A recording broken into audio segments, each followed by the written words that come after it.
Усім прывітанне, гэта стрым Еўрарадыё і беларускага пэн-цэнтра, які называецца «Творчая кухня», стрым прысвечаны літаратуры, стрым гадзіна пра культуру, пра творчасць у нашыя складаныя і палітычныя, палітызаваныя дні.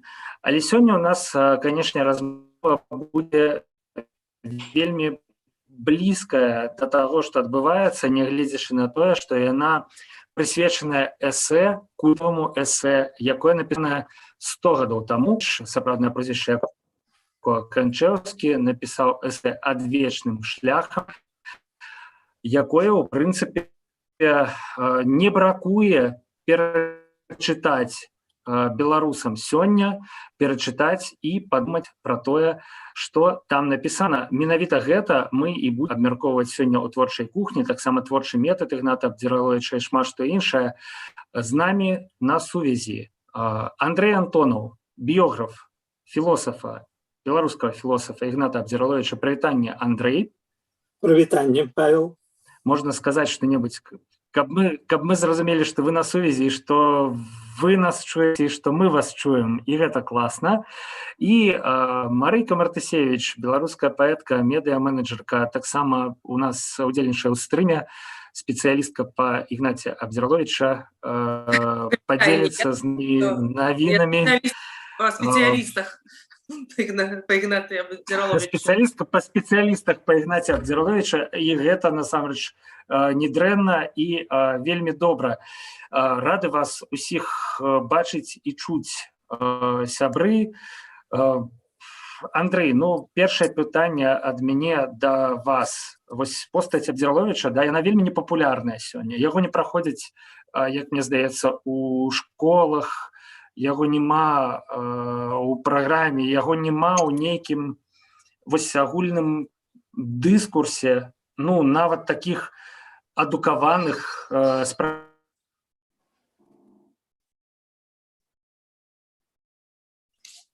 практыкаваных культурных людзей. Чым яна важная, чаму яна мусіць на галах?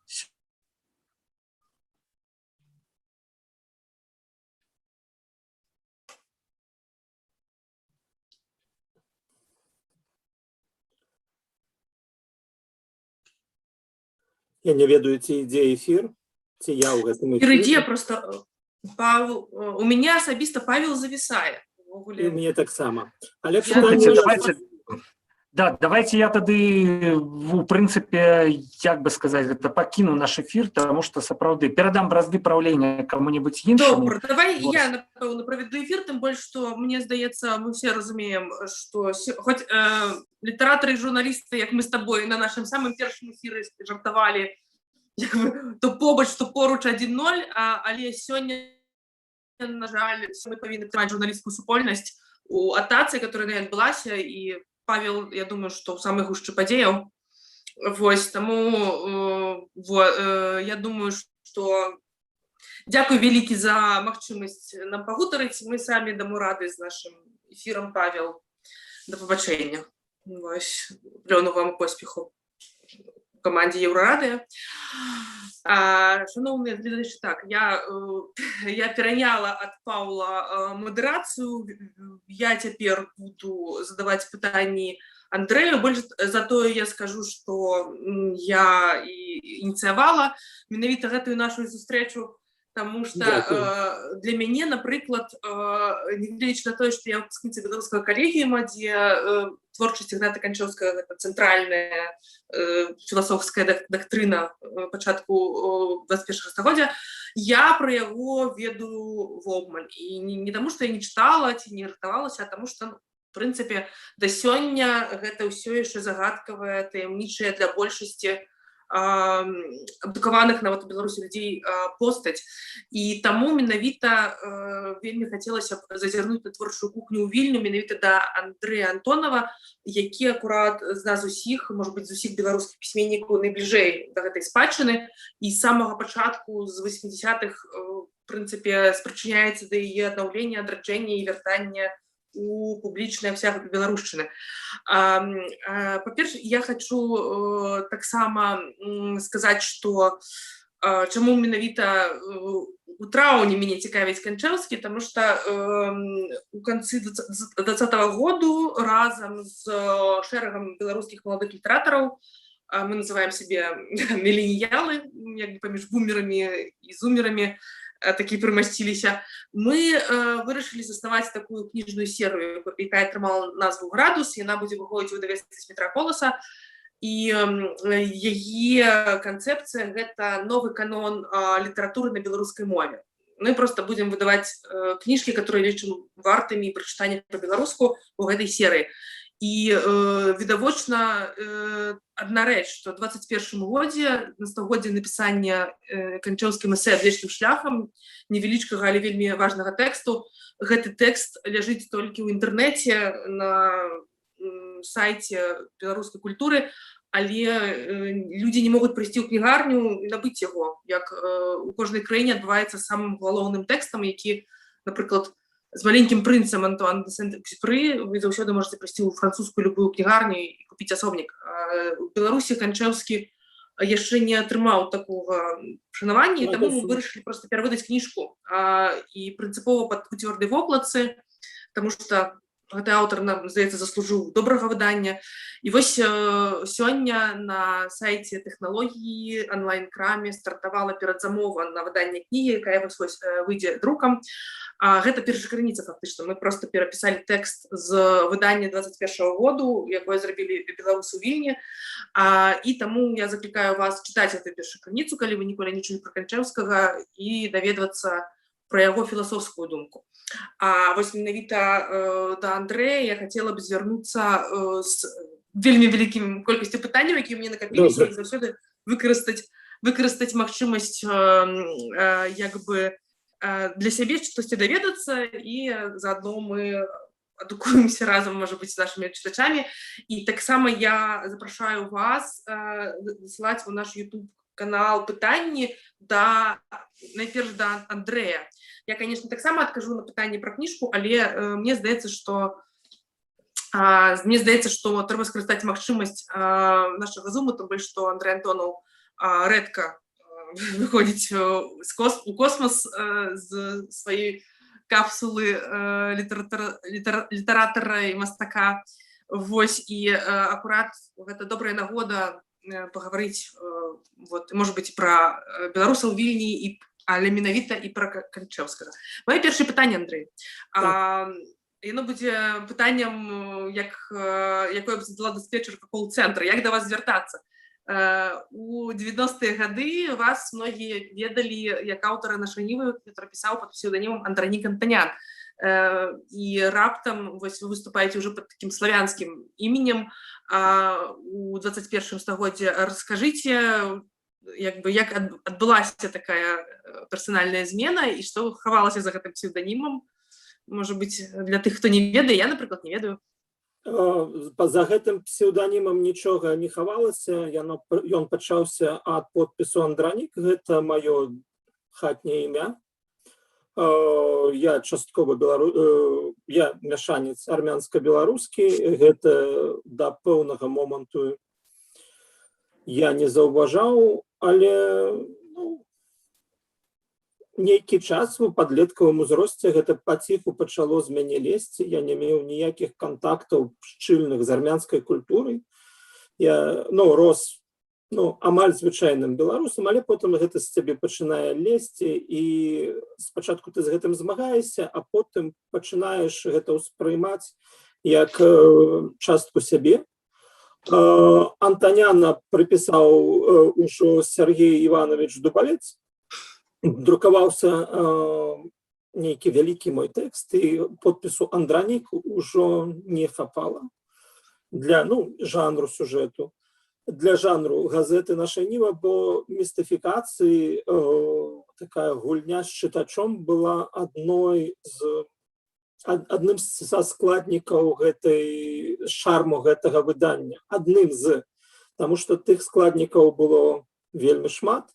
Гэта рабілі таленавітыя людзі, і я вельмі рады, што хоць неяк так далучыўся. Таму быў Антанян, і ёсць ён Антанян, і я проста у нейкі момант я пачаў рабіць ужо больш нейкія навуковыя тэксты, і літаратурная гульня, ну, там не мае нейкага вялікага сэнсу, але калі я раптам пішу нейкія рэцэнзіі, то я падпісваюся все ж Антонянам, і, ну, літаратурныя нейкія тэксты, то все ж я часцей падпісваюся Антонянам, чым Антонова.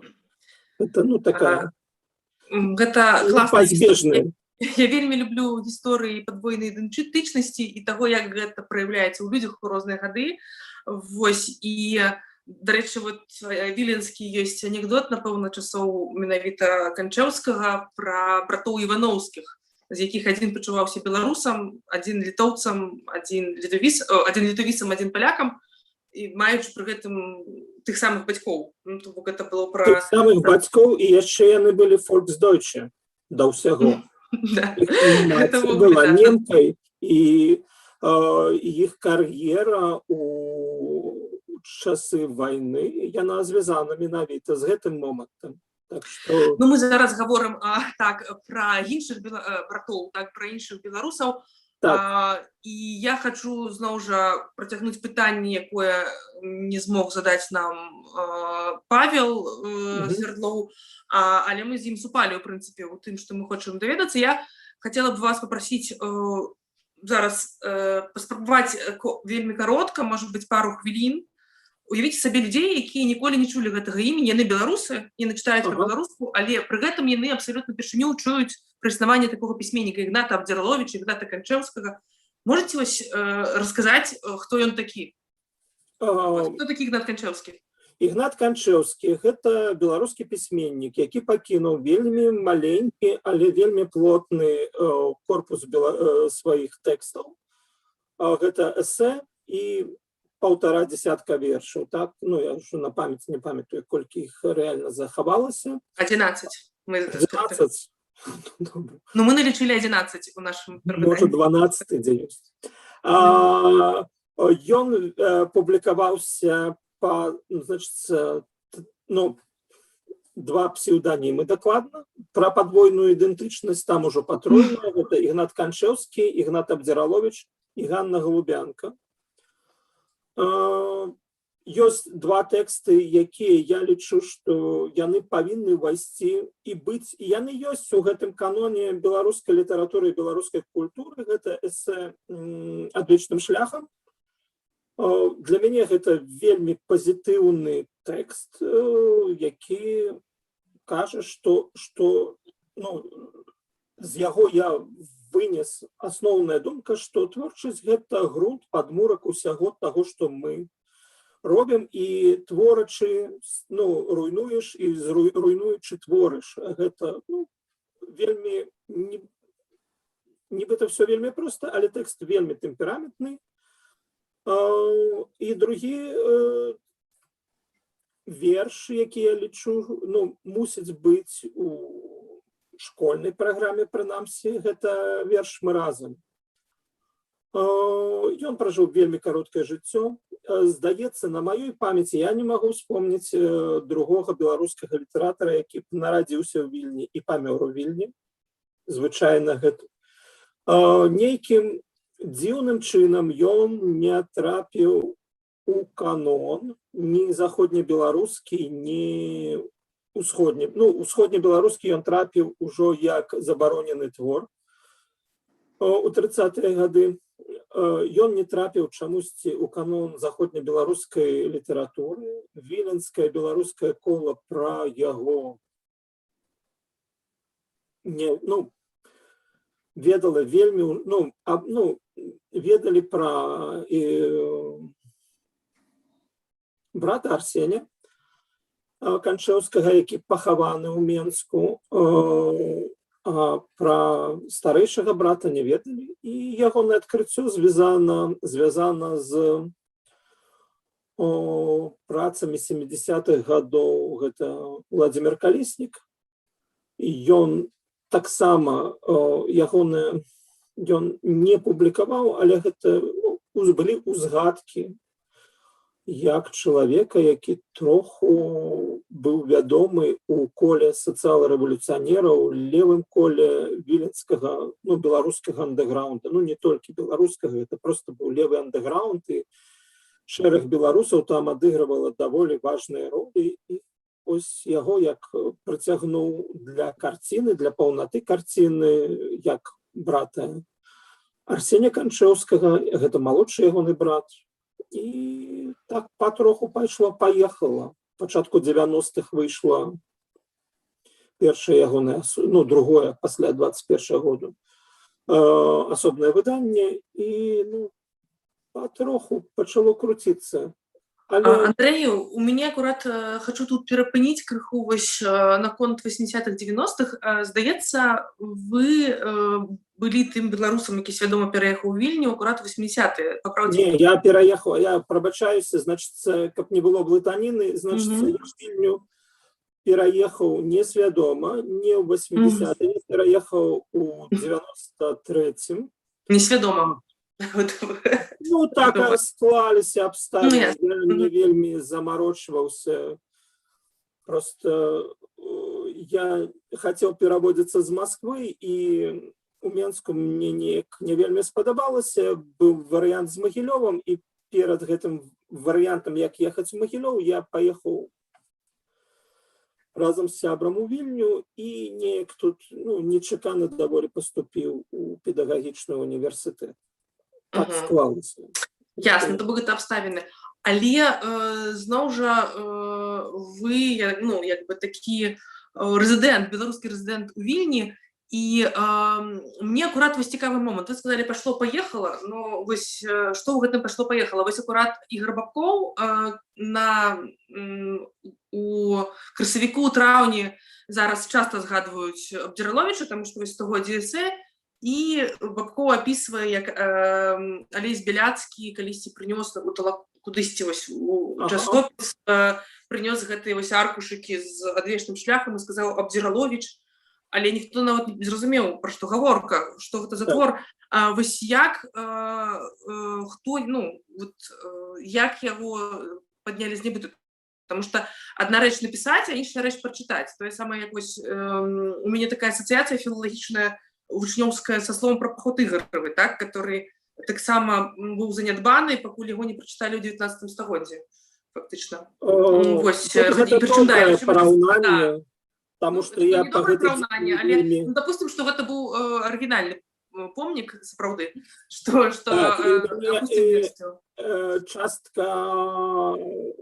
частка гэтай загадкі Ігната Канчэўскага палягае ў тым, што нейкім такім мне незразумелым чынам гэтая сям'я выпала з беларускага, як гэта сказаць, з беларускай арбіты. Хоць там як бы Ігнат Канчэўскі памёр вельмі маладым, ён фактычна ў беларускай літаратуры не прабыў 2 гадоў. Гэта вельмі мала для... давайте сёння паглядзім, вы сябе называеце маладымі пісьменнікамі, але на самой справе вы ўжо 2 дзесяцігоддзі ці 3 дзесяцігоддзі літаратуры. 15 гадоў, прыкладна, да? Так. Я лічу сябе пачаткоўцам, але ў літаратуры там з 89-го году. Гэта, мае дзеці не вераць, што людзі наогул столькі жывуць. Таму вельмі кароткі адрезак часу, і я лічу, што любая пасмяротная слава, любы пасмяротны статус пісьменнікаў вельмі моцна. Я гэта і не толькі па пісьменніках, я гэта гляджу па мастаках, па фатографах, па ўсяму, любому культурнаму, па людзям з культурнага поля. Вельмі моцна залежыць ад сям'і. З сям'ёй здарылася так, што папулярызатарам і прамоўтарам ягонай творчасці быў малодшы брат Арсень. Гэта ключавы чалавек у гісторыі з'яўлення такога паэта, бо гэта менавіта ён дасылаў, гэта ён перапісваў рукапісы брата. Ён займаўся гэтым. Арсень, але Арсень потым сышоў, ён сышоў зусім канкрэтна ў палітычную актыўнасць, палітычную дзейнасць, доўга сядзеў, потым выехаў у Савецкі Саюз, дзе патануў, памёр маладым, загінуў. Хоць, у прынцыпе, тут упэўненыя, што яго забілі.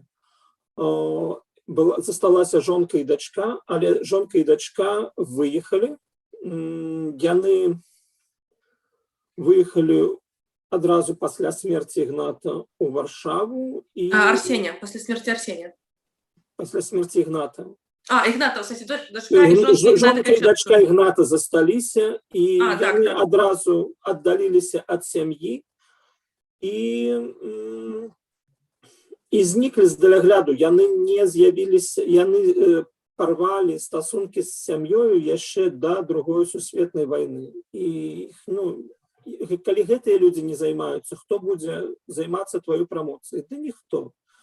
Ігор Бабкоў і Андрэй Антонаў. Гэта все вельмі далёкія людзі. Гэта, у мяне і ў Ігора Бабкова, і ў Андрэя Антонова, і ў Ціхана, і ў цябе ёсць мільён справаў, і, гэта, 29-я справа, 17-я, 15-я, гэта жыццё. Мусім, што у нас ёсць дзеці, і мы больш пра іх рупімся, чым пра чужы наробак. Гэта аб'ектыўна.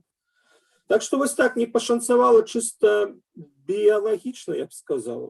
Вось так ёсць. Хоць усе прадпасылкі былі да таго, каб ён застаўся, каб гэтае зерня выйшла, але не склалася. Тут шкада, канешне, што жонка, можа, і не разумела, што ён піша. Все вельмі добра разумела. Але чаму яна так... Не ведаю, можа, памерлі, можа, што... Тады зніклі, яго жонка і дачка проста зніклі, пра іх нічога не вядома. Пасля 30-х гадоў у мяне запісана, у якія апошнія, калі былі апошнія іх лісты, але ў 30-е гады трэба было парадкаваць спадчыну на дом, захаваўся дом, якім нарадзіліся і выраслі браты Канчэўскія.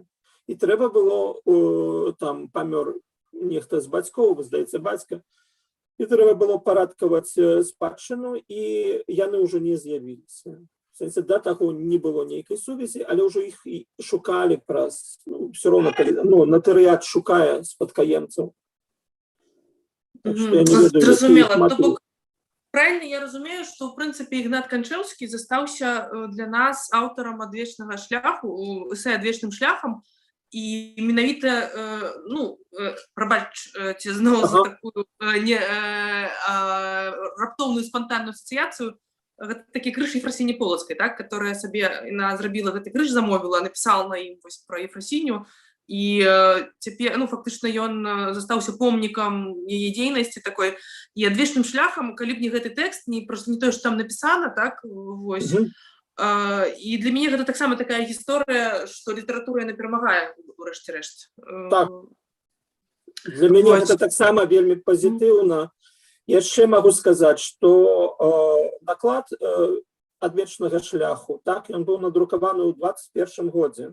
І у мяне запісы захаваліся, просто цяпер на памяць не магу дакладнасць лічбаў ўзяць, але ў 39 годзе была рэвізія ў беларускай кнігарні, і значная частка накладу адвечнага шляху за 18 гадоў не прадалася. Гэта мусіў даспець, чытач мусіў даспець да твору. Хоць, там няма нічога, чаго б не мог з'есці тагачасны гарадскі беларус. І гэта не тое, што гэта дзіўна, але насамрэч, калі вось мы рыхтавалі твор да друку, я яго перачытала, ужо сённяшняя беларуска, не маладая беларуска студэнтка, а сённяшняя. І я зразумела, што фактычна Ігнат Канчэўскі, хтосьці яго даслаў, можа, у капсуле часу на стагоддзе наперад, і я напісаў Беларусь сёння, а не тую Беларусь, которая была тады. І гэта просто фантастычна, зноў жа слова Ігора Бабкова, так? Гэта рэальна фантастыка, таму што вось тая ж прынцып няспыннай творчасці, так? Гэта крэатыўнасць, которая зараз аснова цывілізацыі фактычна сучаснай. Але для мяне, дарэчы, калі ўжо казаць пра лірыку, пра асабістае, я таксама вельмі захаплялася ліючыся формай, творчасцю, як няспынным працэсам у гэтым канцэптам у эсэ. Але вось акурат апошняе прачытанне мяне прымірыла з тым, што ён, як я тады казала, навошта ён піхае такі прыгожы паэтычны твор эканоміку, так? Ён пісаў пра кааперацыю, гэта ягоная спецыяльнасць. І тут я разумею, што кааперацыя гэта ёсць наша салідарнасць і супольнасць, і мы разам. І гэта такі інсайт, который мог прыйсці толькі з досведам, так? Толькі з часам. Вось, таму для мяне гэта таксама як бы такі момант, ну, і быццё паміж само па сабе, но я насамрэч не хацела разводзіць філасофскую дыскусію. Больш вот акурат я хочу расказаць пра нашу кнігу. Андрэю, мы вам дашлем, канешне, асобнік, но мы зрабілі адну як бы канструктыўную змену ў тэксце. Там на ўвесь тэкст была адна зноска рэдактара Тихон Черенкевич. Нет, это не редактор. Я так подумал, что это мог быть хтосьці, гэта мог быть ці брат, ці Леопольд Родзевич. Я думаю, что гэта нават не Гарэцкі рабіў. Ну, вось версія Тихона, што гэта мог зрабіць рэдактар, рэдакцыя нашай думкі там падпісана. Тады рэдактарам быў Максім Гарэцкі. У любым выпадку людзі, якія друкавалі гэты тэкст, хтосьці не ўтрымаўся і выпісаў гэтую заўвагу, што вось з гэтай тэзай аўтара мы не згодны, но мы, ну, в сэнсе, што дзеля дыскусіі, канешне, мы даем яму слова, але ў прынцыпе, на жаль, вельмі мала матэрыялаў па беларушчыне, каб мы маглі просто ў межах вот газеты развернуць гэтую дыскусію. Зноў жа, все дыскусіі пра Канчэўскага, то бок сэнс такі, што і тады гэты твор быў выразна палемічным, калі была гэтая заўвага. Мы гэты просто каментар вынеслі ў канец, ён застаўся ў кнізе толькі не ў сваім тэксце. Але ж уже нават калі людзі замаўляюць эту кніжку у нас праз інтэрнэт, пішуць, што я не згодны з Канчэўскім, я хочу, ну, як бы ён неправільна казаў пра развіццё Беларусі. Но сэнс такі, што гэты вось імпульс да палемікі, ён як бы, ну, трывае дагэтуль. Так, і больш за тое, праект Абдзіраловіч па даследаванні гэтага твора, который разгортвае бабкоў, праект летучага універсітэта, дзе вывучаецца таксама Абдзіраловіч, Канчэўскі. Яны, вось, можа быць, хтосьці ласкава, Дар'я, наш анёл нашага эфіра, можа, дашле спасылку на матэрыялы летучага універсітэту, які рупліва сабраў усё, што ёсць онлайн па Канчэўскім, у тым ліку, дарэчы, фільм, у якім галоўны герой Андрэй Антонаў, фільм 10гадовай даўніны, так, дзе вот акурат таксама адкрываецца асоба Канчэўскага для беларусаў, і невялічкі дакументальны фільм, 8-хвілінны, но ён варты прагляду, калі вы не ведаеце пра Ігната Канчэўскага. І таксама давайте, можа быць, пагутарым перад тым, як перайдзем да самой вашай кнігі, которую вы пішаце, можа быць, патлумачым людзям гульню, так, гэтую вось з псеўданімам. Як вот усе, ён быў Ігнатам Канчэўскі, падпісваўся Ганнай Галубянкай, але менавіта эсэ «Адвечным шляхам» выйшла пад псевданімам Ігнат Абдзіраловіч, што канкрэтна адсылае... Не толькі, в сэнсе, ён часта выкарыстоўваў псевданім Ігнат Абдзіраловіч, і яшчэ выкарыстоўваў... Гэта была канспірацыя, альтер-эго, што гэта было? Гульня? Ну, я думаю, што ён проста вельмі...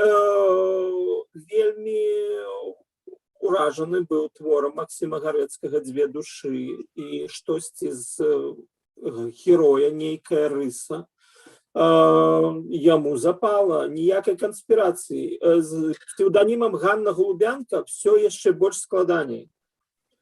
Ганна Галубянка — гэта ягоная, гэта стрыечная сястра, стрыечная ці трэцяй лініі сястра Браніслава Тарашкевіча і Ігната Канчэўскага. Яны былі сваякамі, так? Даволі далёкімі, але, ну, такія за сталом на пахаваннях, ну, сустракаюцца. І Ганна Галубянка, ёсць, прынамсі, адзін ліст яе да Браніслава Тарашкевіча ў Петербурзе. Паводле легенды, яна памерла маладой, і у яе памяць Ігнат Канчэўскі ўзяў гэты псеўданім. Яе імя сустракаецца сярод гледачоў беларускіх спектакляў. Я знайшоў на квітках яе імя, што на яе імя было там пару квіткоў узятыя. Але аказалася, што Ганна Голубянка пражыла доўга і шчасліва, ну, не ведаю, ці шчасліва, але до 80-х гадоў. І што гэта было? І чаму... Можа, нешчаслівае каханне якое-небудзь? Не ведаю. Ну, тут цяжка сказаць, што у яго была жонка і такі мезальянс такі, што яны сышлі ад сям'і, выйшлі з дому. Там якраз з жонкай все вельмі, ну, такі вельмі на эмоцыях такая сям'я павязаная была. Так што я не ведаю, вось матывацыя Ганны Голубянкі мне невядомая, і да апошняга моманту я не бачыў ніводнага тэксту Ігната Канчэўскага, які быў падпісаны Ганна Голубянка. Я падумаў, што гэта маглі зноўку ж яго... Леапольд Родзевіч таксама стрыечны брат Ігната Канчэўскага. Яны ўсе павязаныя, гэта беларускі гэты левы андэграунд, ён даволі моцна сваяцкімі сувязямі павязаны. Можа, хто са сваякоў пісаў. Але я знайшоў арыгінал аднаго вершу, дзе падпісаны рукой Канчэўскага, і гэта адзіны верш, які напісаны рукой Канчэўскага і падпісаны Ганна Голубянка. Значыць, все сходзіцца, але Ганна Голубянка пражыла до 80-х гадоў. Гэта, асобная гісторыя. Яна будзе ў кнізе? Будуць шмат такіх, кніга пабудавана на такіх пабочных сюжэтах, як шукаецца герой. Вось, я хотела, Андрэй, акурат спытацца пра гэта. Можна падрабязней? Я, значыцца, менавіта цяпер ужо да вас, як да аўтара біяграфіі, ёсць вельмі шмат спосабаў напісаць пра пісьменніка, так, пра асобу нейкую, жыццё знакамітых людзей, наратыў стандартны, нарадзіўся, памёр. Можна, напрыклад, пабудаваць гэта як дэтэктыў, як Геннадзь Кісялёў зрабіў з гісторыяй аўтара Тараса на Парнасе. Можна, спосабаў безліч, так? Скажыце, як бы вы апісалі жанр сваёй кнігі, як яна пабудаваная, і таксама ваша праца ў архівах, гутаркі са сваякамі, якія яшчэ, якія крыніцы ўвогуле таго, што мы прачытаем, я спадзяюся, калі-небудзь? Я спадзяюся, што мы гэта неяк прачытаем, і я гэта дапішу. Гэта хутчэй за ўсё дэтэктыў. Гэта спроба знайсці героя, сапраўднага аўтара. Таму што мае розшукі Ігната Канчэўскага, Ігната Абдзіраловіча пачаліся з вельмі далёкай кропкі. Яны пачаліся ад Максіма Гарэцкага. І гэта вельмі доўгі шлях, і гэты шлях, які я прайшоў. Якія крыніцы? Па-першае, гэта сямейныя архівы, гэта архівы дзяржаўныя, літоўскія, і звязванне з вядомых і невядомых матэрыялаў. На самой справе все ляжала даволі на паверхні, але па нейкіх прычынах той жа першы публікатар, першы чалавек, які ўвёў Ігната Канчэўскага ў беларускую літаратуру, ён чамусьці, па нейкіх сваіх прычынах не хацеў выдаваць крыніцы сваёй інфармацыі. І ён даволі моцна заблытаў гэтую, всю біяграфію і все гэтыя пошукі. Я думаю, што гэта бліжэй да дэтэктыву, чым да чагось іншага. Проста іначай не атрымліваецца. Ясна, і там будуць гэтыя таямнічыя гісторыі смерці Арсенія і загадка Ганны Голубянкі. Вось у нас ёсць пытанне ад Паліны Сцепаненка. Яна пытаецца: Андрэю, а сваякі з тых ліній, якія за сталом сустракаюцца, ці ёсць з боку Ганны Голубянкі? Я не ведаю наконт Ганны Голубянкі. Просто я ведаю, што засталася лінія, гэта у тым доме, дзе выраслі Канчэўскія, жывуць цяпер унук іх пляменніцы і з сям'ёй, і далей уже там ідзе род. Але яны, гэта старая віленская сям'я, якая жыла на тым самым месцы, у тым самым доме. Я не ведаю, чаму міма яго праходзілі. Яна просто пад іншым прозвішчам, яна па прозвішчу бацькі, з якім маці не жыла, і таму многае заблытала. Яна хадзіла ў Віленскую беларускую гімназію. Пляменніца? Пляменніца Канчэўскіх. Яна скончыла Віленскую беларускую гімназію. У мяне нават ляжыць невялічкі тэкстик пра яе навучанне, як яна напісала ўспамін пра навучанне. Але у 60-е, 70-е, 80-е яна нідзе ў беларускіх справах не фігуравала. Хоць яна дажыла до 21-го стагоддзя, здаецца, ці до конца, я цяпер з гэтымі датамі год-два магу блытаць. Але яна, калі я пачаў шукаць Канчэўскага, яна яшчэ была жывая, і гэты чалавек, які, бачыў іх. Братоў Канчэўскіх. А вы з ёй сустрэліся? Не. Я просто все вельмі, таму гэта і дэтэктыў, што ўсё гэта, не вельмі, як казаў Венечка Ерафеев, марудна і не вельмі правільна. Таму, А на якой вы стадыі? Вы ўжо ведаеце злачынцу? Вы ведаеце ўжо разгадку? Я все ведаю. Мне трэба просто, сесці і пісаць. Гэта самае, можа, складанае. Сабраны матэрыял, так? Матэрыял сабраны, я некалькі разоў пачынаў і вяртаўся да гэтага тэксту, і цяпер я проста вырашыў зрабіць з гэтага, як я шукаю. Гэта больш ясна і зразумела. Тым больш, што многія пазла элементы, яны былі дзесьці пад кілімам упалі там ці яшчэ, не было. А з часам гэтыя элементы пазлу пачалі выпаўзаць на Божы свет і зусім нейкімі нечаканымі. Можа, калі я пачаў гэта шукаць, і гэта быў проста не час яшчэ. Гэта, сапраўды, нейкая фантастыка, і все гэта сюжэты для такіх людзей, як Ігор Бабкоў.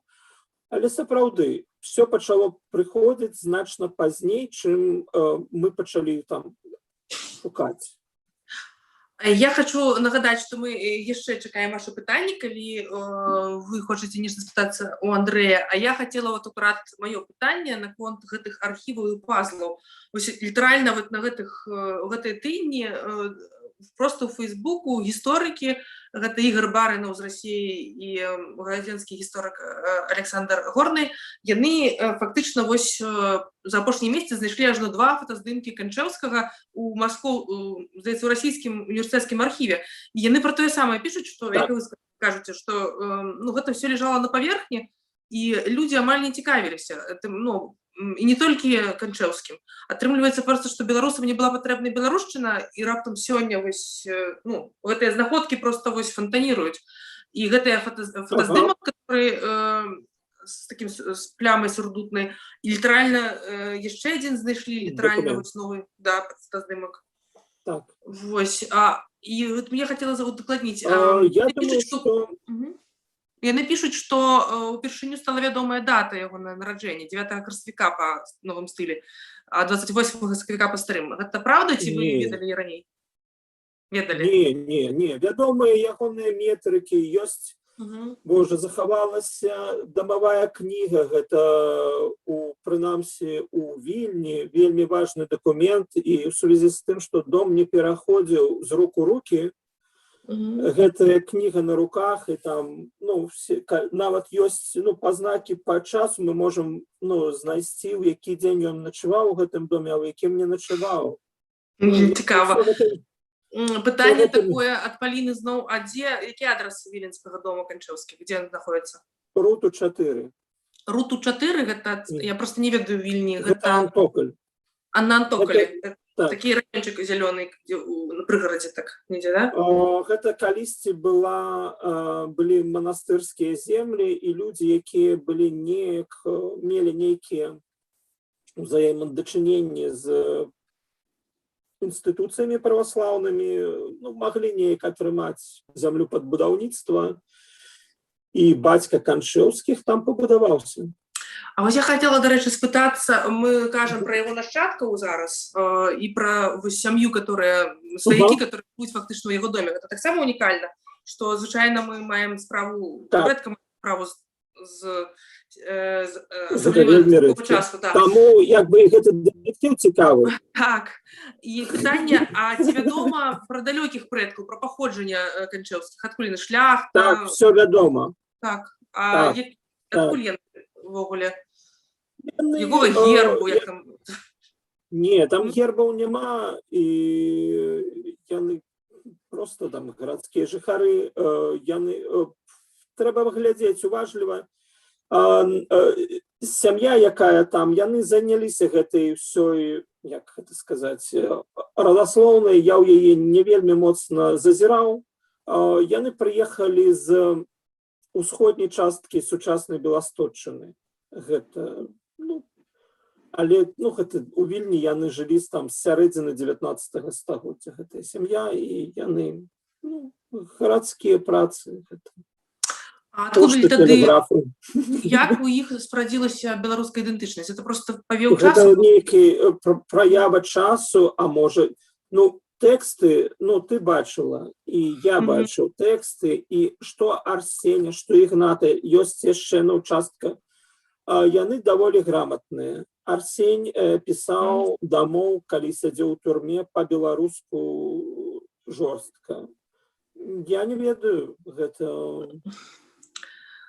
Я хацела... Гэта таксама містыка, таму што насамрэч я зноў жа скажу пра наша выданне, вельмі абураўся Зміцер Колас, што мы нейкія невычытаныя штукі вярнулі ў тэкст, там разнабой у напісанні у кароткага нейкіх словаў, але акурат я вырашыла, што варта так зрабіць, менавіта каб даць чытачу адчуванне першай крыніцы.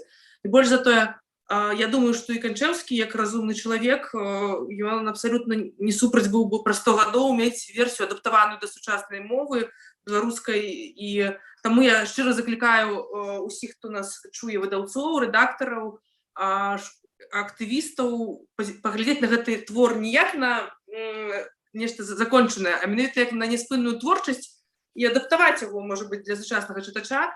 Таксама, дарэчы, я чула, што Макс Шур і чэшскія беларусы рыхтуюць пераклад на чэшскую мову. Ну і, в прынцыпе, мне здаецца, што лёс гэтага твора толькі пачынаецца. Але я хацела задаць яшчэ два важныя пытанні для вашай працы. Першае пытанне, скажем так, напэўна, так, я задам все-таки пра Ігната Канчэўскага, а менавіта пра гэту містыку, У тым фільме 12-го году сваячка Канчэўскага паказвае рукой на нейкую алею, кажа, от недзе там яго пахавалі. Так. Ці вядомае магіла, месца, дзе яго пахавалі? Не, магіла невядомая. Не хавайце мяне ў цмантары, пахавайце мяне пры бярозе. Так? Пры дарозе, на вярху зелянавай гары. Там щось будзе бяроза. Пад услоннем плакучай бярозы. І высокі пастаўце мне крыж. Памалюйце яго на зялёна. Хай у святую глыбокую выш ён працягне нямыя далоні. Вось пытанне. Вы думаеце, што гэта... Не, я не думаю, я ведаю. Я ведаю, значыцца, месца пахавання невядомае. Ягоная сваячка, яна архівістка. Таму многія рэчы яна вельмі моцна расшукала і знайшла. Ёсць у мяне, карацей, сітуацыя такая, сапраўды, быў крыж, як бы, мужчын у сям'і не засталося, гэтая магілка заняпала, было месца адзнакі бярозка, якая расла, і я гэтага не ведаў, але аказалася, што бярозы доўга не жывуць, як дрэва. І меткі гэтай няма. У архівах вайсковых могілак, менавіта там ён пахаваны. Чаму там, я таксама не ведаю, таму што сям'я троху ў іншым месцы. Таксама вялікае пытанне, чаму ён там менавіта, і каб быў у адным сямейным склепе, то як бы все ж было б знойдзена. Але ён асобна пахаваны, чаму так не ведаю, няма у архівах ніякіх, у дакументацыі могілак няма ягонага пахавання. Вось і так. Гэта можа быць звязана з тым вершам, дзе ён абяцае рэінкарнавацца. Ён, дарэчы, як вы пакаментуеце легенду, што ён быў першым беларускім йогам? Ён не быў першым беларускім йогам. Ён проста быў йогам, і ён быў моцна звязаны з тэасофскім рухам. Гэта сапраўды. І там, па-першае, рэінкарнацыя, а па-другое, все паводле вершу, знік знак, і все. Вось у вершы «Сакавік», дарэчы, ён, здаецца, і памёр у сакавіку ж. Я цяпер нічога не магу сказаць. Вось з сонцам яснацветным, золатна-пякучым, у блакітах неба, пад дзіцячы крык, ласку пацалункаў веснавых нясучы, зноў закрасаваўся шчасны сакавік. Можа, хутка-хутка бледныя сухоты падрахуюць сумны свой жыццём расчот, акунуць тады ў сінія высоты, там хістаць касмічны будзе карагод. А калісьці зноў пад змучанай зямлёю закрасуе вербай кволы красавік. Раніцаю светлай, з агнявой зарою на зямлю спушчуся пад дзіцячы крык. Ён нарадзіўся ў красавіку, фактычна ў сакавіку, але там ужо як бы... І вось ён гэтай вось паміранне ў сакавіку і нараджэнне ў красавіку, это такое, і як бы адсылка, па-моему, і да Ісуса, да красавіка, і да рэінкарнацыі. Мне здаецца, што загадак у Канчэўскім яшчэ шмат, і гэта проста можна ўзяць з тэкстаў і разгадаць іх, спрабаваць развязаць іх самому. Спрабаваць развязаць. І, Андрэю, у нас застаецца не так шмат часу, я зараз пагляджу, ці больш пытанняў мне не дасылаюць, але давайте з вами яшчэ апошнія хвіліны пагаворым менавіта пра вашу пісьменніцкую цяжкасці, лёгкасці, натхнення і тое, чым, у прынцыпе, супольнасць людзей, зацікаўленых у Канчэўскім і беларускай літаратуры можа вам дапамагчы.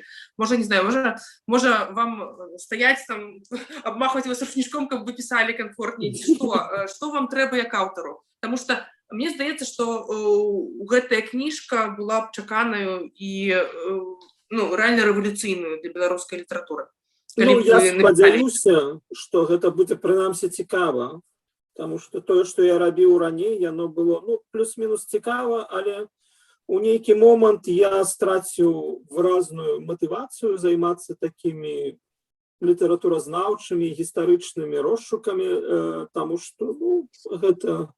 Я жыву далёка, я амаль не кантактую, я цяпер займаюся у жыцці, я не змог, не здолеў пабудаваць нейкую навуковую кар'еру, гэта, і можа вельмі добра. І чым, не ведаю, я думаю, што проста трэба мне працаваць, пісаць, і неяк гэта все...